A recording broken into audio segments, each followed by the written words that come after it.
Hey everybody, Dr. Raphi Wald here. By request, I'm going to talk to you all a little bit more about schizoaffective disorder.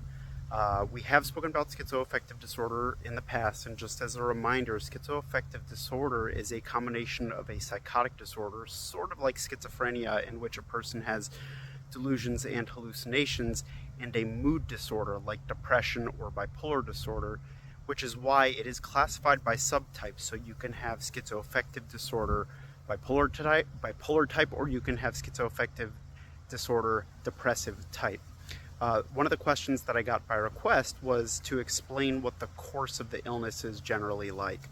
So the simple answer is that there is a huge range of how people do with schizoaffective disorder.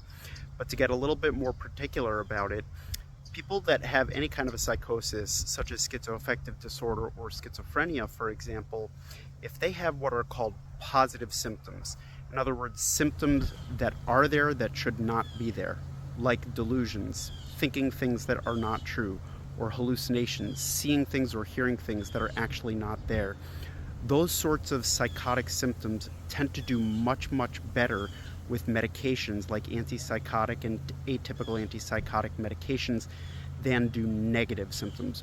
So negative symptoms are things that should be there that are not. So for example, catatonia, which is when a person is sort of frozen in terms of their movement. They just don't move, can't move, and don't want to move, and not for medical reasons, for psychiatric reasons. Or if a person has what's called alogia, which is just they stop speaking altogether. Those sorts of symptoms tend to respond a lot more poorly to medication. So it is complicated, and there are a number of different factors, but that is a big factor in terms of how people with any sort of psychosis, like schizophrenia or schizoaffective disorder, tend to respond, and in terms of the course of their illness in general. I hope this information helps. Thanks so much for listening, and I will talk to you soon. Bye-bye.